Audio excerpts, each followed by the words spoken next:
What up, mi gente? TR here. Welcome back to Real Surf Stories. Here we are today in Punta Roca, El Salvador, the best stop on the WSL tour. The reason I say such a thing is because in 2024, in my opinion, the best surfing for the most elite athletes is a combination of all aspects of the surfing art, discipline, and yes, sport. Carving, above the lip technical tricks, tube riding, high speed combos, all linked together with style, speed, and flow.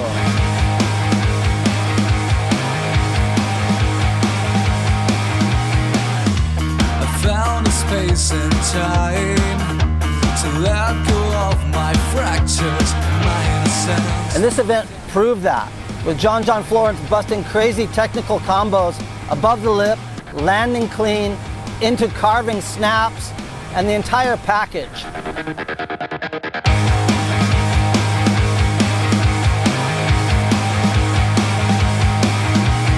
A worthy world champion for the WSL must prove themselves not only in performance surf, but heavy water waves like chopu and pipe. But when it comes to the ripping, this is the best venue on tour for the amount of speed, the ramps, the power the wave has, and the flow that the surfer needs to exhibit to put the entire package together. And a lot of the surfers have been vocal about it too. Like, you only had 5 events before the cut, and they're mostly deep water. You know, you have Sunset, Pipe, you have Margaret River, you have all that in the first 3 events. So to have an event like Punta Roca, it's ultra high performance, world-class point break, you know, to have an event like Snapper or Trestles, you know, those are quality world-class waves, J-Bay, but they also lend to the high performance and the, you know, the progressive side of surfing, and that's what most young kids are working on. They're going to their local beach in Brazil or in Huntington or in Central America, and it's 4-foot beach break, and they want to do high performance, they want to do big airs, they want to really learn those skill sets. And so it's really important to have those on the tour and balance out with the pipelines and chopus and cloud breaks. Those are obviously the eye catchers from a audience standpoint. Like a 12-foot wave at chopu, there's nothing quite like that when you sit there and watch that, but you need that balance of both to make it a legit world tour, which they do have. If you took Jerry Lopez, who's 75 years of age, and put him in a heat at the Pipe Masters, he could still make a heat. But if you put him out here against the world's best, obviously there's no way that he's making it to the next round. That being said, classic big water tube rides will never go out of style. But my favorite stops on tour are the ones that show the most up-to-the-minute ripping of who's surfing the best. And in my opinion, in this event, that was Yago Dora. Busting above the lip tricks like Indy McTwists, varials, backside nose blunt, reverts, and combining it all with speed, power, and flow, which took him all the way to the final, where he was taken out by John Florence, who had his own brand of big, crazy, high-powered, technical lip tricks and airs, combined with the most vicious snaps in order to take the win.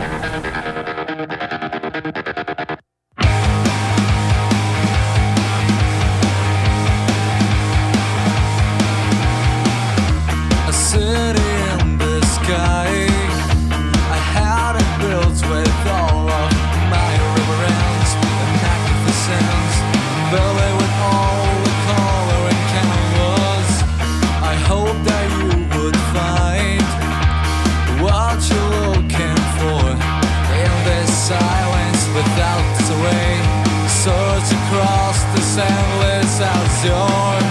I can't believe my eyes would take a polar shades. This moment's just for now, memorizing overlays. I can't believe the way how I build mistakes, like a castle tall as clouds, and I paint them green.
so tall as clouds, and I feel them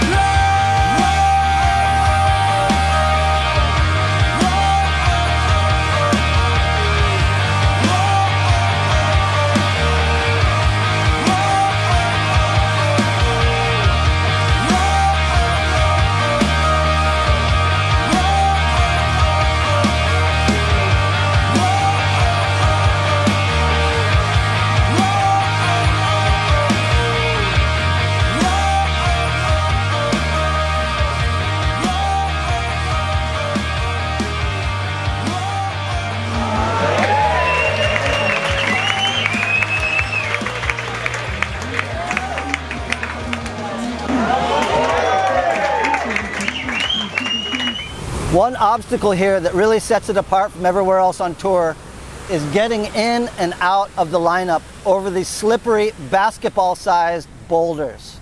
They're covered with moss, it's super dangerous, and if you're not paying full attention, you could easily break an ankle. This requires the athletes to enter a mindfulness state of complete zen, concentrating on every movement in the present moment to avoid injury. This makes them truly realize they are here in the now.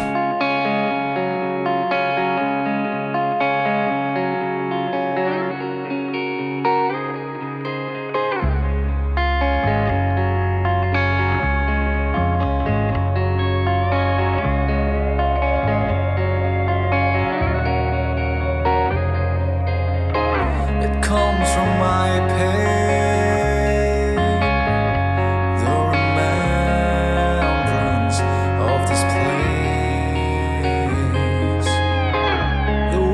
I spoke in days and remembrance of your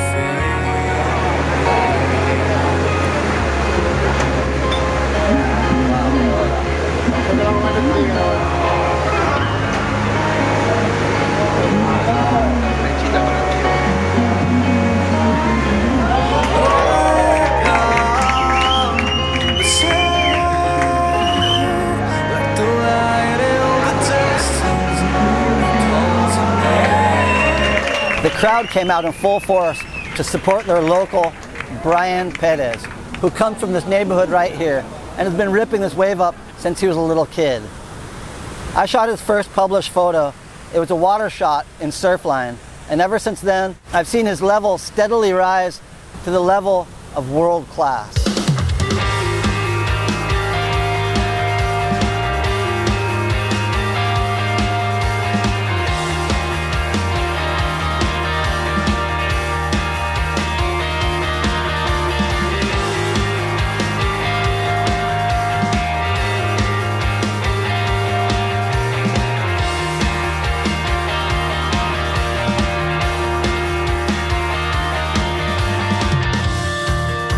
Call my name, was born and raised with power to hear a voice in silence, which keeps me safe.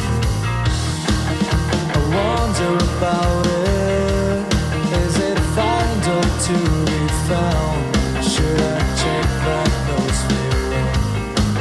Just wait in peace. You call me by name. Was born, I know I'm silence, but only to keep going on and on. I don't hesitate.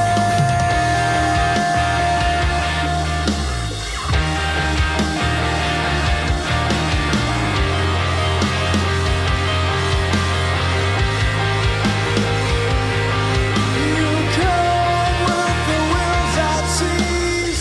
You control this life and let me go. I finally a place where there's always seaside.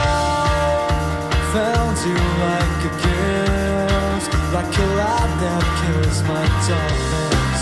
The stroke that puts me to sleep, it gives me fear.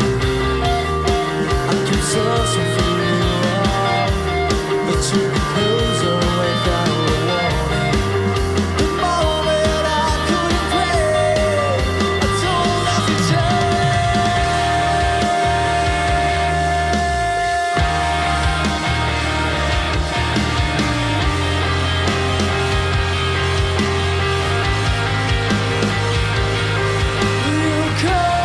also amazing was the women's performance in this event. The combo snap, speed, power, and flow were taken to new extremes, with Gabriela Bryan looking like the most formed surfer the entire event, showing so much power and poise. But in the end, it was Carolina Marks who took it out with her Aki-like snaps and combos.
of the event was selected perfectly with ideal tides and a swell window during peak season that did not disappoint. I truly enjoyed listening to the WSL broadcast as I was witnessing the event live. The insight and commentary of Flick, Mitchell Salazar, Strider, and Kaipo was interesting and intriguing. One thing I feel was missing from the WSL broadcast was the presence of Jimmy and Robert Rotherham. The way they have Rabbit in the booth at Snapper, it would be nice to see Jimmy and Robert in the booth here in El Salvador, as Jimmy is Brian Perez's biggest influence and was perhaps the best surfer in all of Central America in the 90s. And Robert Rotherham came here in the 70s and has been here ever since, and has seen every generation of Salvadorian surfer and pro surfer come through this place. Their experience, knowledge of this wave, and insight is unmatched. It's so cool to see the universality of the surfers on the WSL Tour. Surfers from all over the world, all different countries, coming together, and it's the performance level that brings them to the same place at the same time to put on display what truly is the best surfing in the world. Surfing at its best is universal. This isn't football. It doesn't come down to flags and countries. Everybody who's on this level is basically on the same team. You don't see any rivalries based on countries. What you see is togetherness and stoke.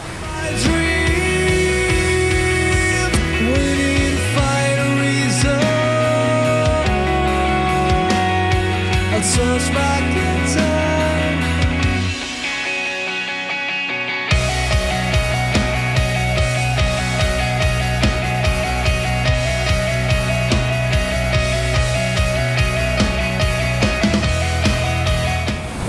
This was an event to remember that I think cemented El Salvador as the performance stop on the WSL Tour.